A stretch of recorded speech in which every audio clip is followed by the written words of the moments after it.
কি বলেছিলাম কি বলেছিলাম ভাই?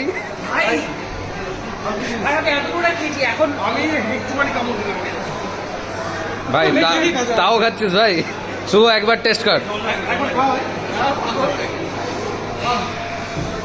ভাই, বাড়ি নিয়ে যাবি না? অবস্থা খারাপ।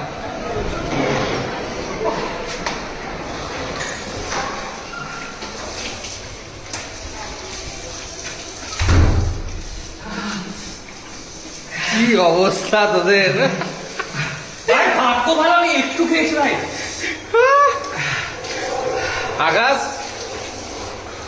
জল বাথরুমের জল খেয়ে নিলি তাই তো ভাই? বাথরুমের জল খেয়ে নিলি। আমি শুনেছি এটা মুত খেলে ঠিক হয়ে যায়।